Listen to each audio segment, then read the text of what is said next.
We are your diamond duo. My name is Cohen, and of course, I'm here as usual with my beautiful wife, Lisa.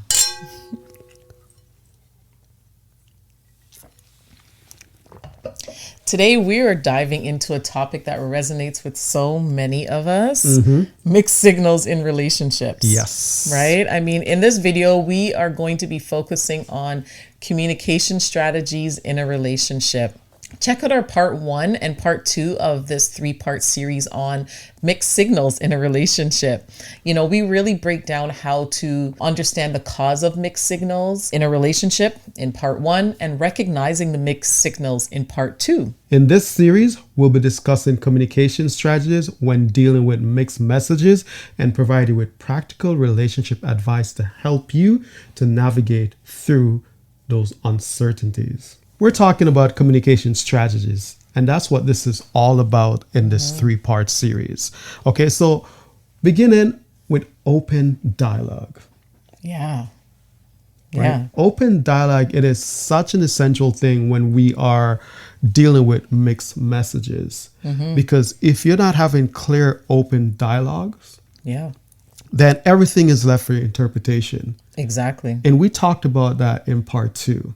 Those ambiguous responses, and just things where you're not getting concrete sound responses, clarity, right? Clear decisions Exactly. or definitive answers when you're being asked a question. So we really have to begin by practicing practicing those open dialogues. Yes. And you know what? Sometimes it starts with just practicing speaking to ourselves. Yes. And being okay to have those conversations that may not be as comfortable and being able to, openly ask direct questions. Yes. Yeah. Get concrete answers. Exactly. Don't leave it for interpretation.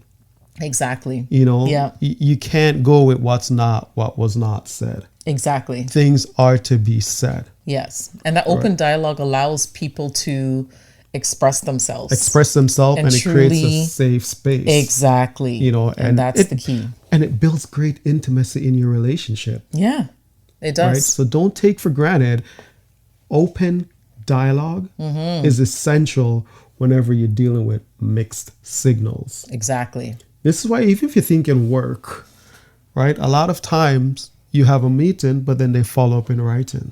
Yes, exactly. No, I'm not saying you got to get that extreme in your relationship, but you see where I'm going with this. It's essential that things are not just left unsaid, left for interpretation. We're having clear, open dialogues, and those dialogues are going to lead us to having concrete direction as to where it is we are going, because it also establishes core values. Exactly, because I get to express my concerns or ask the questions that I need, and then it allows you to do that. And that open dialogue allows us to, communicate with each other so we have a better understanding of our point of views and everything else, right? And that goes really into our next point, which is active listening. Active listen, oh my gosh. Right? Because if you're having an open dialogue, you want to be actively listening, not to respond, but to understand. That's right. I know that I'm guilty of that sometimes because my okay. Because, and it's not that I'm not listening. It's just I'm like with a point that's being made, I'm sort of like, okay, I don't want to forget. So then I'm ready to respond when I really needed to get the whole context of maybe what's being communicated, so that when I do respond and I've actively listened to everything, then I can have a better understanding and my response can be clear. That's right. Right? And be, more direct and definitive, and it doesn't become a tit for tat. That's right. It more becomes, okay, now I understand everything and now I can respond, and now those mixed signals are kind of broken down. Some of those walls are broken down. And understand too, when you practice active listening, you'll come to realization that at times nothing needs to be said. Yes. Right? That's I struggle with that. That's active listening. You'll realize that at it's times. True though. It's true. I really don't need to add to it. That is true. It's just, okay, cool. And we move forward. Absolutely. Right. But when you're just listening for response, Yeah. then you tend to miss the whole message a whole lot of times because you just feel you got to get something in, right? When it's not always necessary.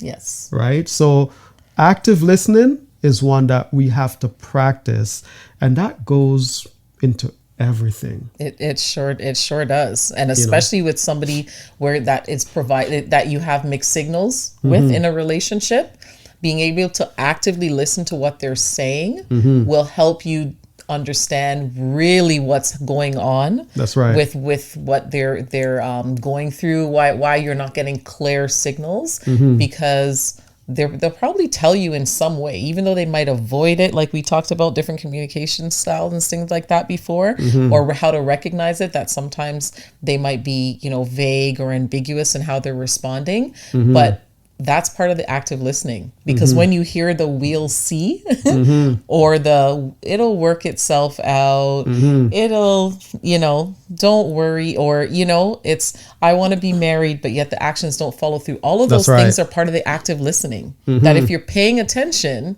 it's being said or not being said, right? Yeah. And again, we have to also think too is having, clear communication. Right? You don't want to have unclear communication. Yes. You want to clarify each point. Yes. Right? Yes. Don't take the little things for granted. Remember, we had this conversation, and I think I did a little vlog on that one when we talked about, what was it again? Petty communication? No, petty communication. That's, okay. Yes, see, I forgot about it. That's what There it you is. go. I did something when I spoke about petty communication, and those petty communications are very important. They're essential in relationships. Yeah. Right? We think it's petty to say, hey, I did something nice for you today. But we are to be doing that because, like I said in the beginning, our minds are so wrapped up with 1,000,001 things. And you could do something great for me.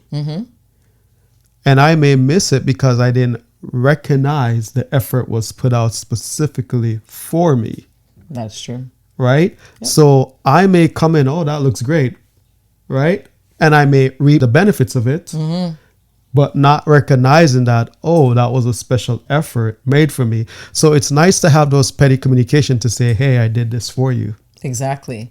And that petty communication also, will translate when those mixed messages are happening in a relationship, where, you can be able to confirm things by being able to say, oh, did you do this because, or what was your intention, so that you're getting the response you need through clarifying the communication, because that person may or may not be able to, maybe they just don't want to, or maybe they just don't have that communication skills to really clearly communicate how they're feeling about the relationship. So being able to clarify that will definitely also help. I think, because like you said, if they're saying, if they've done something for you, they might not say it. They may not say. And here's what happens oftentimes. When we don't have those petty communication, when we're on good terms, when it comes out? When we're arguing. It does. Because then it's like, well, you don't do anything for me. Yes, I did. And you start, I did this, I did this, I did this, I did this. But when you have those petty communication, and you're clearly solidifying, what you're doing for each other. Exactly. It eliminates half of it, because now you start to recognize the role you're playing in each other's life that much more. Exactly. Right? And it's a great way of building intimacy, trust, and loyalty. It does. Right? So petty communication, it's essential as part of this whole communication strategy when it comes to dealing with mixed signals. Exactly. So we can't take those petty communication for granted. Exactly. It should be on the top of our checklist. It should. I agree. It should be on the top of our checklist to say, hey, today, I did this for you today. Yeah. And it makes you feel special. It makes the person feel special. Right. They'll respond to you differently. Exactly. Right? And you don't know what kind of day they're having. Exactly. Right? And like I said, it's not that I may intentionally miss it. Yeah. think about it. When we went away for my birthday, I was standing right at the hotel room with the camera. Yeah. And I totally missed the fact that the door was completely Oh, the decorated. cruise. Yeah, I was standing there with the camera, taping Yeah. everything, but I was so wrapped up in what I was doing Yes. that I missed the details, that the entire door, that I was just like, how did I not notice that? Exactly. After she said to me, do you see the door? And I'm like, yeah, I see the door. And even then, it wasn't even Had registering. big signs. Yeah, I yeah. had gotten up early in the morning Yeah, while he's yeah. sleeping, taped them up on Yeah, the door. I saw it in the washroom. The washroom I did catch, but I totally missed it. And I think of how many things was happening while I was standing there. We were waiting on the kids to get out. Yeah. We were trying to get to breakfast. One was running late. Yeah. So it was like so much happening. Yeah. And this is the thing I'm saying. This is just a day in like everyone's life. It's true. So it's easy to miss those little details, and those little details can be in big moments. So don't be afraid to say, hey, I did this for you. Exactly. Because when we do that, it breaks a lot of tension that Exactly. we could just be carrying throughout the day, throughout the week. Exactly. And it helps us to feel better about ourselves and our relationship. Exactly. Right? I agree. Yeah.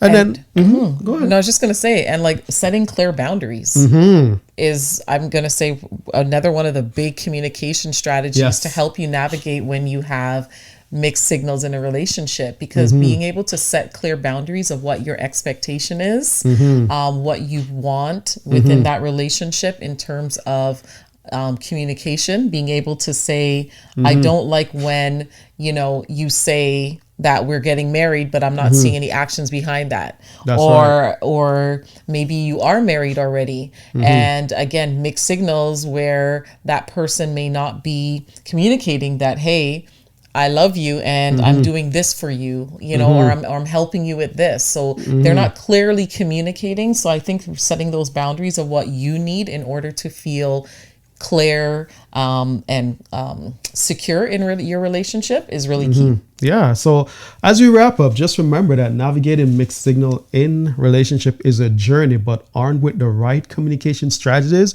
and insight, you can overcome any obstacles. So if you found this video helpful, don't forget to like, share, and subscribe for more relationship advice and insights. And if you're facing challenges in your own relationship, know that you're not alone. Seek support, whether it's from a trusted friend, a counselor, or resources like ours. Together, let's strive for clarity, understanding, and healthier connections. So thanks for watching, and we'll see you in the next video. Yes. Cheers.